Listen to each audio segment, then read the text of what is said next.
مفکر، دانشور اور بزرگ قسم کی شخصیت کہنے لگے کہ میں اپنے استاد کے ساتھ، مرشد کے ساتھ اترا رکشے سے. یقیناً ہمارے ہی علاقے کے ہوں گے. جب رکشے سے اترے تو کہا، میں نے اس سے پوچھا کتنے پیسے ہوئے؟ اس نے کہا کہ کچھ 3 روپے کچھ پیسے. کافی پرانی بات ہے. تو کہا میں نے اس کو 4 روپے دے دیے. کہا میں اندر آیا تو مجھے مرشد نے پوچھا کہ کتنے پیسے دیے اس کو؟ کہا کہ کچھ 3 روپے کچھ 80 پیسے بنتے تھے، میں نے 4 دے دیے. کہا 5 ہی دے دیتے پورے. میں سوچا کہ میں نے تو پھر بھی زیادہ دیے. کہا دیتے رہو گے تو دیتا رہے گا.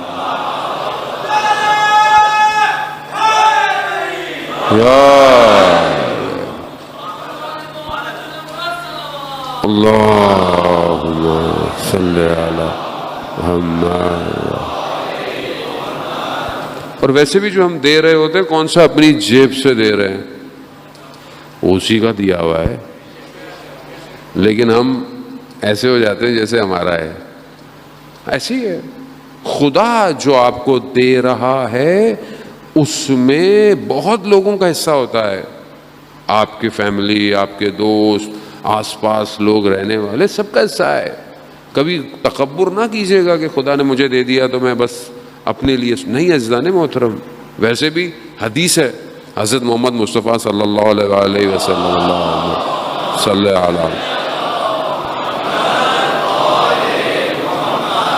خود رسول خدا فرماتے ہیں کہ جو تم اللہ کی راہ میں دیتے ہو وہ باقی ہے، اور جو تم خود اپنے پاس رکھتے ہو وہ فنا ہے. تو اب ہم کتنا دے رہے ہیں؟ میں یہ نہیں کہہ رہا کہ سب دے دیے گا اپنے لیے چھوڑیے گا کچھ نہیں. ایک عدالت کے ساتھ، ایک بیلنس کے ساتھ.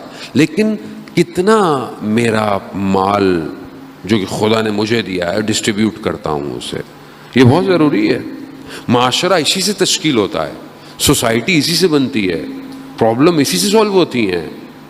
اور جو ہم دے رہے ہیں کسی پر کوئی وہ نہیں کر رہے. مطلب جیسے کبھی کبھی دل میں خیال آ جاتا ہے انسان کے، کوئی انسان ہے ظاہر ہے، ضعیف ہے، کمزور ہے، ہم بھی ایسے ہی ہیں. کبھی خیال آتا ہے اتنے پیسے فلانے کو دیتے ہیں ہر مہینے، ابھی یہ بچا لیتا میں. فوراً مائنڈ میں کیلکولیٹر شروع ہو جاتا ہے نا، وہ اتنے ملٹی پلائی بائی 12 تو اتنے پیسے تو سال میں ہوتے. ادھر سے آواز آتی ہے کون سی ملٹی پلائی کر رہے ہو؟ یہ جو دیا تھا یہ ہے ہی اسی کا، تمہارا ہے ہی نہیں ہے، تو تم کس چیز کو ملٹی پلائی کر رہے ہو؟ بات یہ ہے کہ اس بات کو سمجھنا بہت ضروری ہے. ہم جب چاہتے ہیں کہ ایک ایسی سوسائٹی بنے گی، ایک ایسی کمیونٹی ڈیولپ ہوگی کہ جو آخری زمانے میں ہوگی، جہاں پر ایک عورت اپنے سر پر اگر زیور، اگر جیولری، اگر سونا لے کے بھی جا رہی ہوگی نا، تو کوئی اس کو لالچ کی نگاہ سے نہیں دیکھے گا. یہ ہے نا آخری زمانے میں ایسا ہوگا. تو یہ کب ہوگا؟ کب ہوگا یہ؟ کیا آج ہم نے اس کی پریکٹس شروع کی ہے؟ بھائی کے پاس کچھ زیادہ آ جائے تو ہمیں پریشانی ہو جاتی ہے، دوست کے پاس کچھ زیادہ آ جائے ہمیں پریشانی ہو جاتی ہے، سامنے سے گاڑی گزر گئی، اوہ کیوں دل دنیا کی طرف کھنچا چلا جاتا ہے؟ کیوں نہیں کہتے ٹھیک ہے اللہ نے جیسے جس کو دیا بسم اللہ؟ کیونکہ ہم ابھی تک اس وادی میں داخل نہیں ہوئے. ہمیں اس وادی میں داخل ہونا ہے عزیزان محترم. اسی کے لیے پروردگار نے اپنے انبیاؤں کو اور اپنے اولیاؤں کو بھیجا کہ ہمیں اس دنیا کے بھنور سے کھینچیں باہر، کھینچیں.